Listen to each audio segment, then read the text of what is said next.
Join us for a review of the new Subaru Forester. Let's go!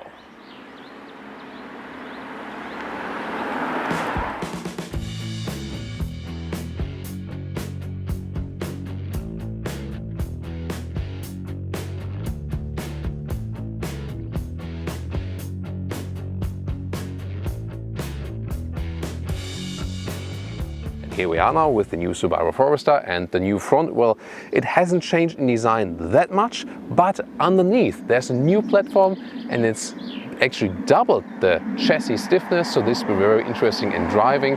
Other than that, the styling is not too different, a little bit more modern. LED lamps are now standard. Front grille, typical Subaru style, rather conservative layout and the classic off-road layout. 4.62 m, 15'2" or 182 inches is the length, 3 centimeters or about an inch in wheelbase. The increase here if you compare it to the previous platform, and wheels are available in 17 or 18 inch. These here are the optional 18 inch, or they come then with the higher trims. Classic off-road wheel arches here. Then today we have the eBoxer logo. This is this new hybrid system. Contrasting mirror cups, and you also have a special camera here on the co-driver or passenger side. We'll talk about that function then later on in the interior. Looking at the rear, here we have the most drastic design change, if you can say so, because the tail lamps are more horizontal and they have this C-form then here, then a so to say black panel right there, and there's a real exhaust pipe. Again, lower part, the silver contrast here, which works pretty well together with the red color. So at Subaru they use 4-cylinder boxer engines, so these are flat engines, so-called. And here in the Forester you have a 2-liter naturally aspirated engine, 150 horsepower, a 2.5-liter naturally aspirated engine, 185 horsepower or 182 horsepower depending on market spec. And this today is the 2-liter eBoxer, 150 horsepower plus 16 horsepower from an electric motor, 0.6 kilowatt-hour lithium-ion battery. And Subaru themselves, I say it's mild hybrid, but I actually rather say it's an inbuilt hybrid comparable to the power output than we have with the Toyotas, or let's say from the driving feeling you have them there, but more of course when we drive the car.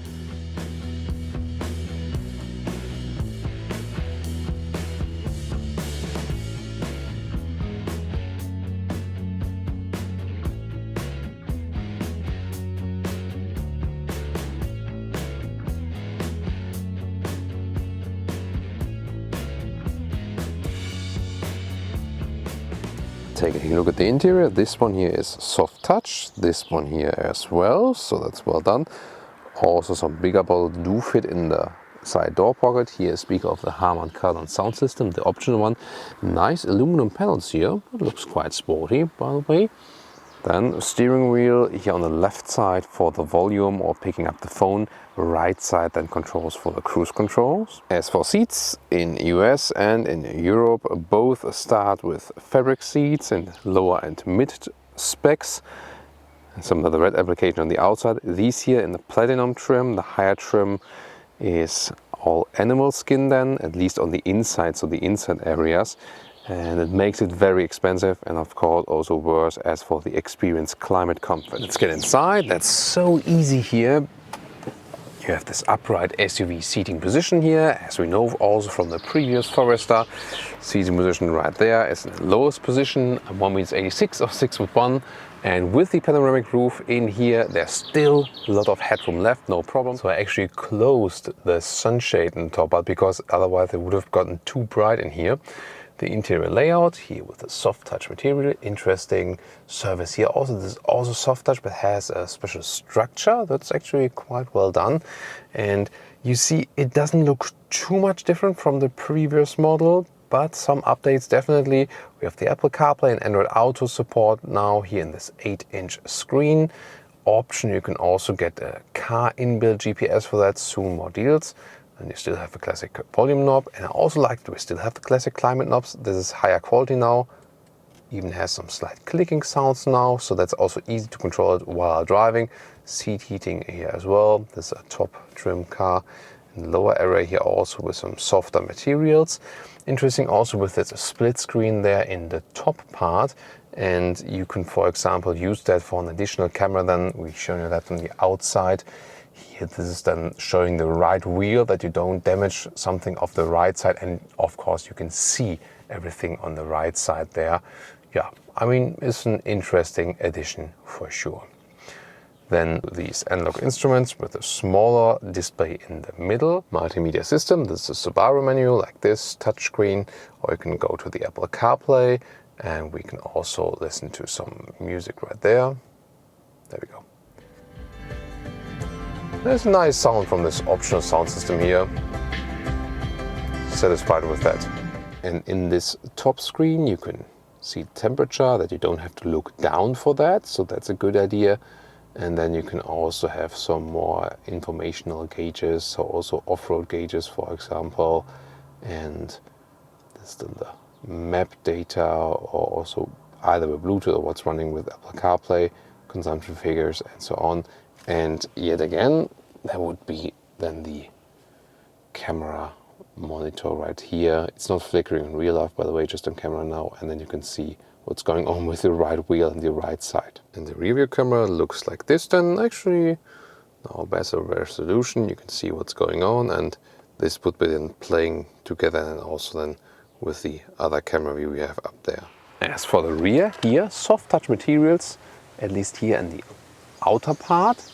This then is just hardback, but overall I think that's quite good, and also very easy entry to the rear, and actually also extremely good when you install some child seats, because these doors here almost open 90 degrees. So here we go, electric hatch is available and also included in mid trims already, and it opens and closes faster than before. That's a big difference. Then 510 to 1780 liters when it's flipped are the capacity figures, and about the measurements.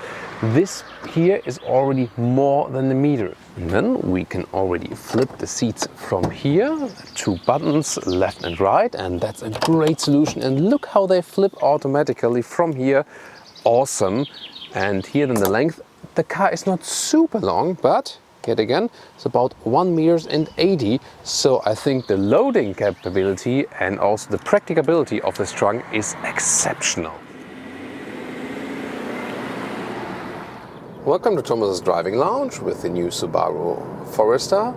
Here today also as the new eBoxer, which will be very interesting, but of course also general impressions about this engine. If you cannot buy this specific engine, it will still count for the whole vehicle, everything we say here. So the biggest technology change as for the chassis was, as I told you earlier, double stiffness now for the whole chassis. So it's a new platform, even though it doesn't look that new if you compare earlier models.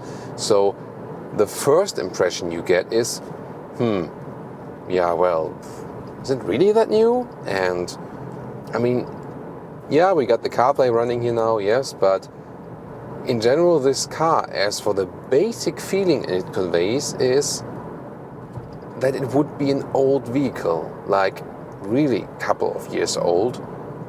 That's not necessarily good, of course, so it doesn't convey the feeling of being a modern, up-to-date car.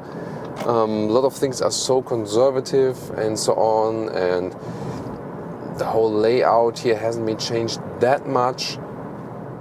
Yet again, you can also say, okay, I get what I'm used to, you know, I don't need too much fancy new stuff. And one of the cool things of being rather, let's say, a classic building style is, this is the vehicle with probably the best overview overall, like from all cars I've driven. I mean, especially here with the panoramic roof we have. I mean, today it's not that bright outside, but I think you already see it on camera. It's so bright in this interior, and that's so cool.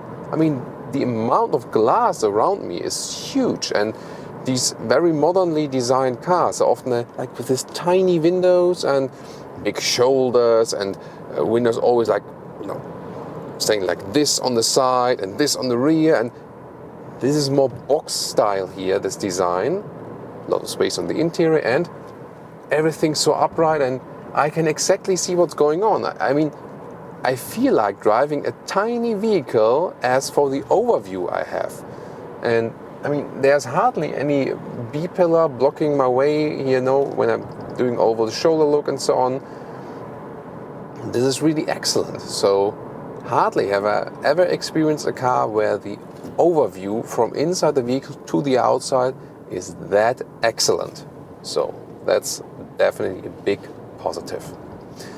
Other than that, the steering, you know, is quite, let's say, neutral.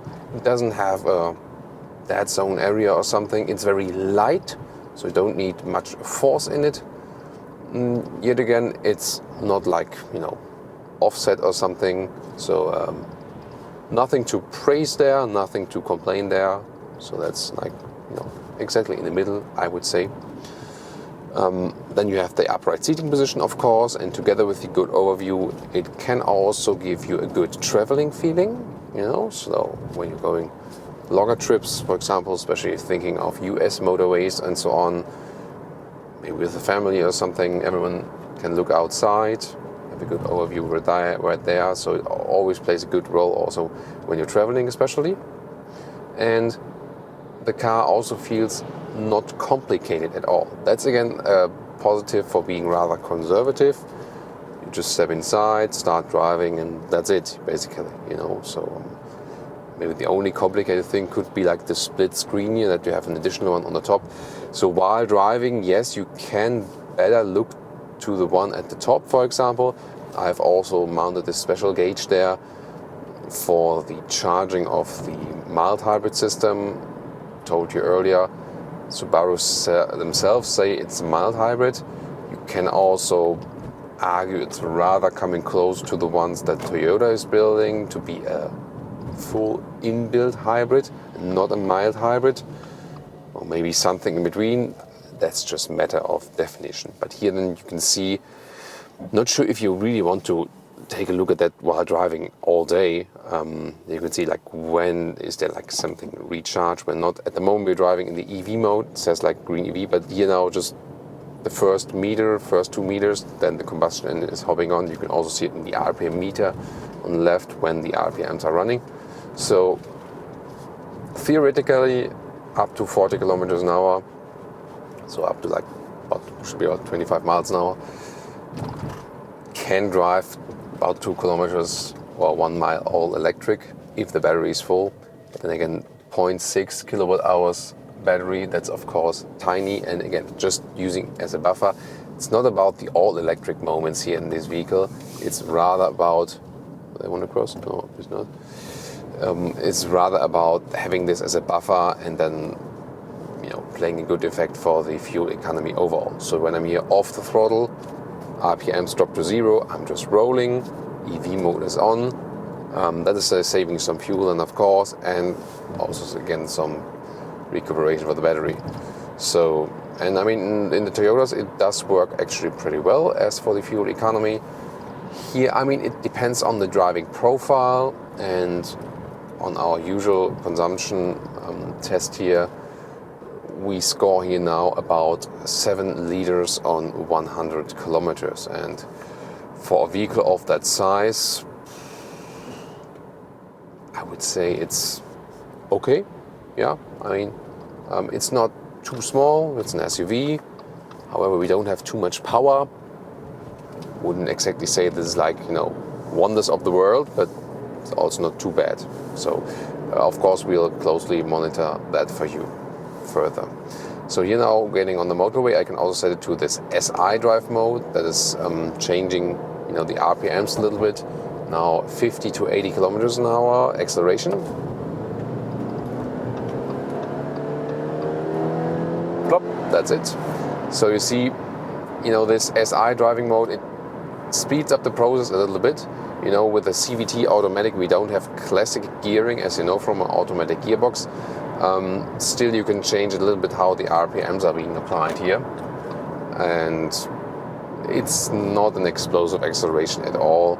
And that might also be another reason why they do not offer it in the US yet, with 11.8 seconds, so close to 12 seconds in the acceleration figure, 0 to 100 or 62 miles an hour. It's rather slow if you compare it then with the other just purely naturally aspirated engines.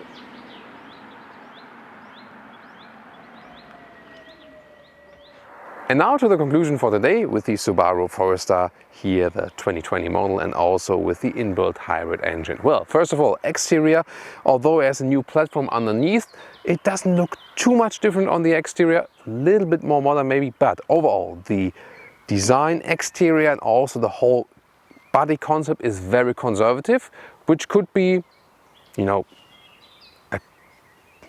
bad thing, so to say, when you think, oh, I want a very modern car. But then again, it's a good thing, for example, because you have so much space on the inside, the windows are upright, and the visibility from inside to the outside is really exceptional. One of the best visibilities overall. Upright windows, you exactly know what's going on everywhere, and again, there's so much space on the inside, so that's actually a very, very good thing. And the car is relatively easy to learn. Now you have also some infotainment update and so on. Driving wise, it's also, let's say, rather neutral and conservative. This car is not bad in any sense, but it's also not exceptional in any sense. Yeah, the all-wheel drive capabilities are still very good for those who actually want to use that. Then again, the normal street driving, it's not exceptionally silent. The steering is actually quite likable, there's no problem. The engine is not that performant, so it does take a while to get going. So this hybrid concept doesn't give you too much boost, although it's officially 16 horsepower boost extra.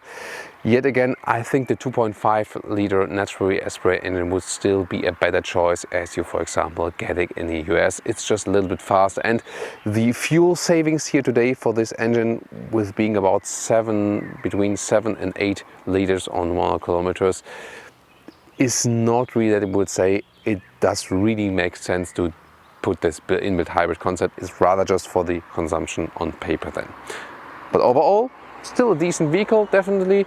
Here in the top platinum trim, it's too expensive, I think, 44,000 euros then in Germany.